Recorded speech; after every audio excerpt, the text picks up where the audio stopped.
Mission ng Team Daddy Frankie mga kababayan, ayaw at sa gusto natin, yung mga nare-rescue natin, pag gumaling na, ayaw at sa gusto talagang i-turn over natin sa pamilya. Kasi maliit lang naman kami na company, ay para makatulong na naman tayo sa iba.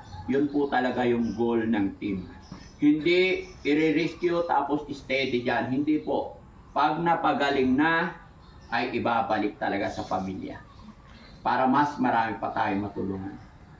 Dahil ito na po yung naka-schedule, usapan namin ni Ate Maricel, ito na po yung araw, nag-graduate na siya sa bahay ng Team Daddy Frankie.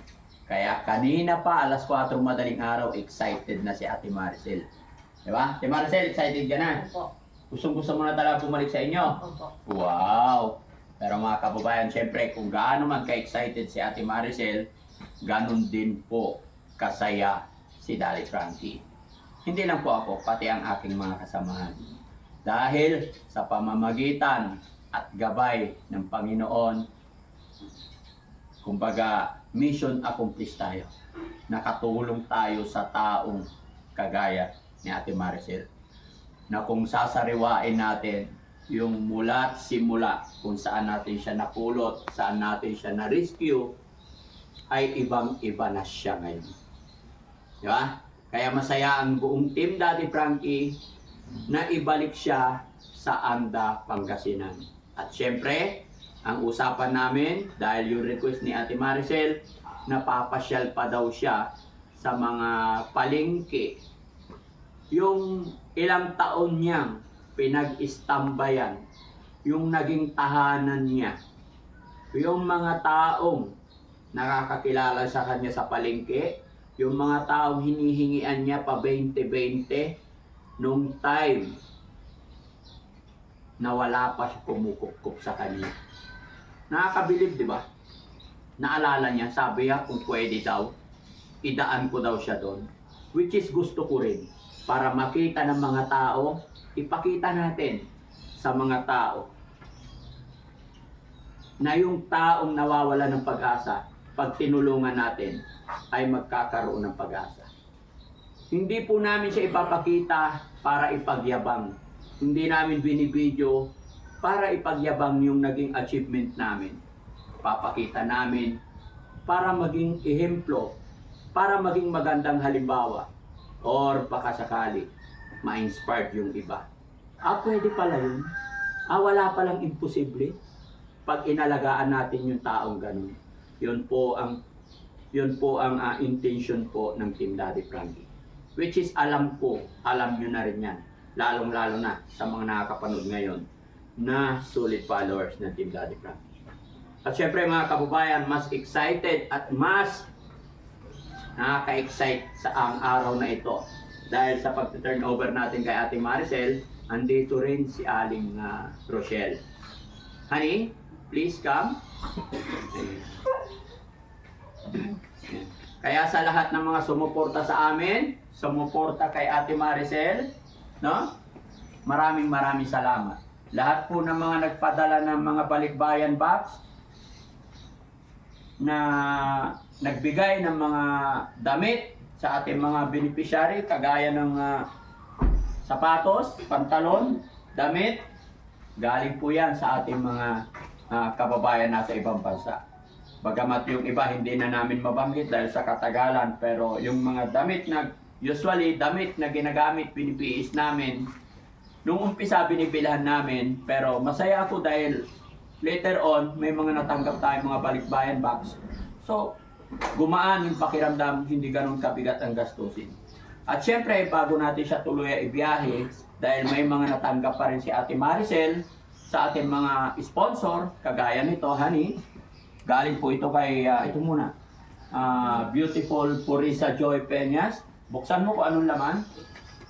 Buksan mo ate. Ayan.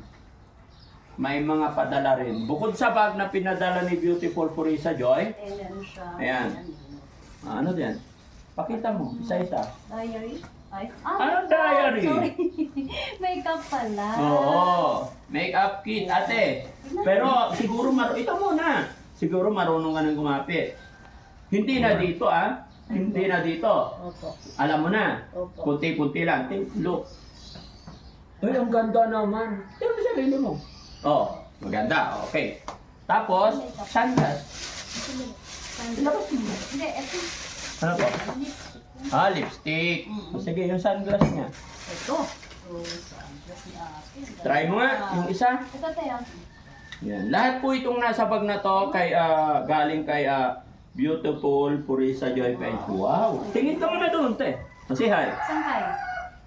Mag-thank you ka kay ano? Beautiful Purisa Joy. Thank you, beautiful Promisa Joy. Yan. From Houston, Texas. From your Hindi pa yan. Hindi pa nagtatapos dyan. Marami pa.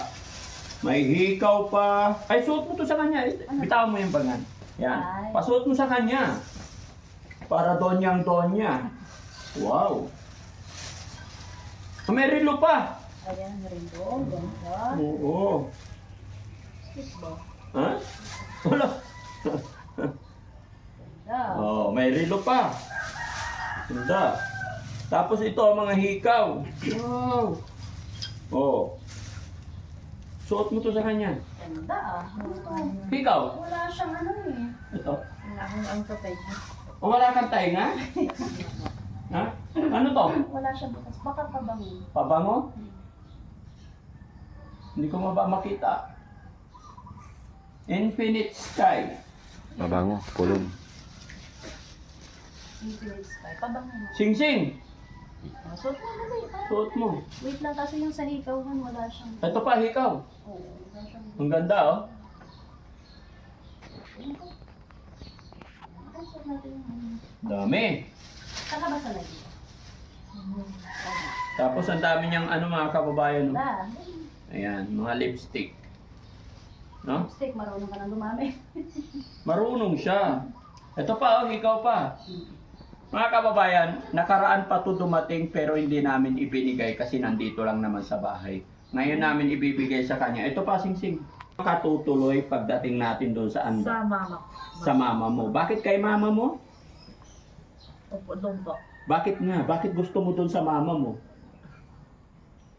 Doon po gusto ko dati kasi magninegosyo pa ako doon. Magninegosyo. Very good answer. At hindi lang yan mga kababayan, mga kabarangay.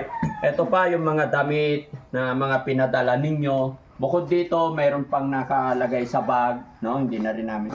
Gaya ng aking sinabi, salamat po talaga sa mga balikbayan box na pinapadala ng ating mga kababayan. No? No? Mga balikbayan box na pinapadala ng ating mga kababayan dahil ang laki-laking tulong sa amin.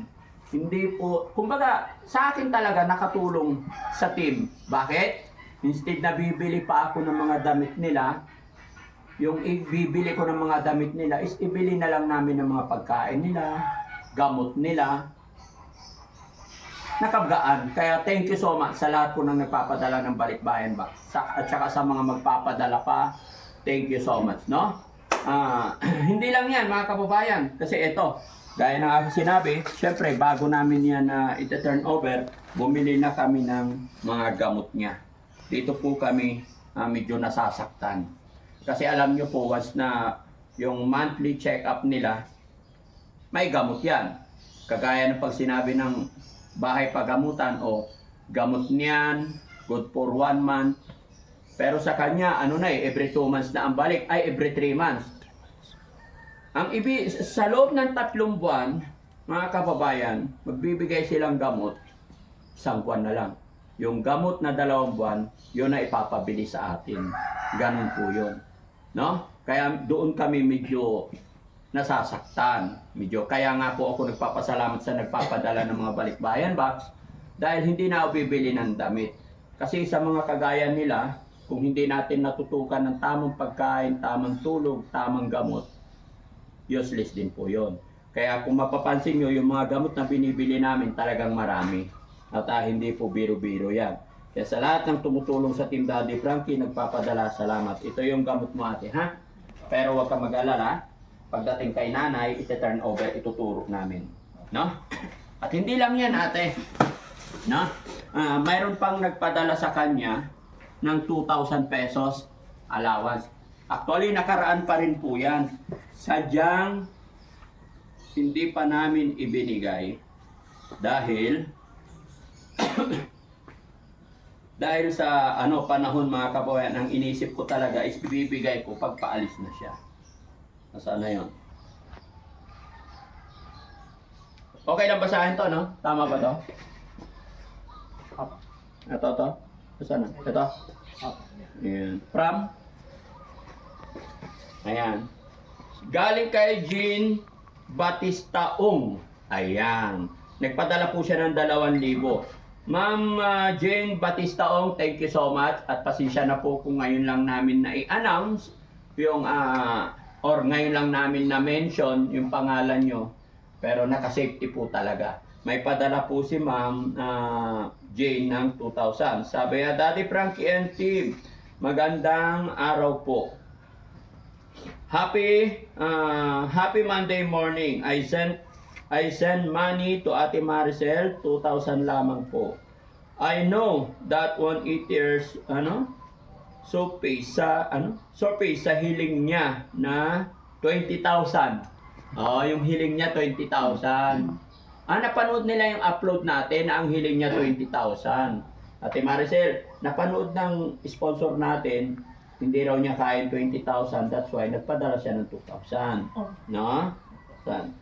Pero I am sure meron pang iba na will grant her wish po. Ayan. Sensya na, yan lang ang nakayanan ko. Ayan. Yan lang ang nakayanan ko now. Hindi naman ako mayaman po. Virtual assistant ako na assistant ako na minsan na daming work. Minsan kakaunti. Minsan may mga family ako sa probinsya na pinapadalhan. Since nawala na din si nanay at wala na akong obligasyon sa magulang ko na pinapadalahan, huwa kakalungkot. Haba to. Nakalungkot. Hindi ko na din makikita si Ate Maricel sa shelter. Pero masaya ako sa sitwasyon niya. Now na magaling na siya at makikita na ang mga anak niya at nanay niya. Ayun. Sabi ni Ma'am Jane, may mga pinapadalan din siyang pamilya kaya yun lang nakayanan niya. Di ba? Pero malungkot daw siya, nasasad siya kasi hindi ka na raw niya makikita sa shelter. Pero sa kabilang banda, masaya siya para sa'yo dahil makikita mo na anak mo, makakasama mo na nanay mo. Kaya sana pagdating doon, magiging okay ka na. Keep on praying, ha? Oh, very good. So again, Ma'am Jane Batistaong, thank you so much, no? Ayan, maraming salamat po sa tulong ninyo. Kung sinasabi niyong maliit lamang ito, pero para sa amin mga kababayan, ma'am, napakalaking bagay po ito. Sa pagtulong kasi hindi nasusukat yung laki amount na ibinibigay natin. Kahit maliit, basta galing sa puso, ay talagang napakasarap na sa pakiramdam, no? At hindi lang po yan mga kababayan, kasi gaya ng sinabi ng may mga magpagmahal tayo mga malay natin, no? Para maging granted yung hiling ni Ate Maricel, pero titignan din natin yung sitwasyon. Hindi kasi pwedeng bigay tayo ng bigay ang team na hindi pa nakausap or kung saan ipipwesto, no? Pero huwag kayong mag-alala mga kababayan, kung iniisip ninyo na hindi na makikita si Ate Maricel, lahat naman ng tini-turnover natin ay pinapasyalan naman natin. Maging sa amin man mga kababayan ay nakailang buwan ba siya? 1 taon yata no? Halos mag-1 taon na naging kapamilya at kasama namin dito. Medyo malungkot din kami na aalis na siya. Pero gaya ng sinabi ng ating sponsor, masaya din siya, ganun din kami. Dahil makakasama na niya pamilya at makakapagbago na siya. Matatahak na niya yung mundong gusto niya, yung kapalaran niya, Kasi ang mission ng Team Daddy Frankie mga kababayan, ayaw at sa gusto natin, yung mga nare-rescue natin, pag gumaling na, ayaw at sa gusto talagang i-turn over natin sa pamilya. Kasi maliit lang naman kami na company, ay para makatulong na naman tayo sa iba. Yun po talaga yung goal ng team. Hindi i-rescue tapos steady dyan. Hindi po. Pag napagaling na, ay ibabalik talaga sa pamilya. Para mas marami pa tayong matulungan. Di ba, honey? At syempre mga kababayan, magpapasalamat din ako kay Aling Rochelle kasi every moment, every time na pupunta siya rito sa shelter, is wala siyang ginagawa kundi i-assist sila, tignan sila.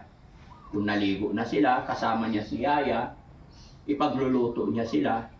Eh, yung mga ganong bagay, nararamdaman ng mga beneficiary natin yung pagkikare, pagmamahal, ay lalong bumibilis ang kanilang paggaling. Siyempre, pasalamat din ako sa ating mga driver, lahat, buong team, mga editor, dahil pag wala ako, talagang kinikare nila itong mga to. Mami, ikaw naman? Flex ko lang yung Yung? yung buhok niya. Ay, wow, opo. Yan yung tinulayan namin yung nakarang araw. Kagabi, kahapon, kahapon. Yan. Ano pakiramdam, Ate Maricel? Maganda po. Oh, wow. Tayo ka nga, tayo. Kaya pakita mo. Yan, tayo. Maganda. Ha? Ta. Nakita mo? Yan. Simpleng-simple na siya. Ayan. Di ba? Hindi na namin lang muna. Importante, okay na siya. No? Okay, happy ka ba? Opo.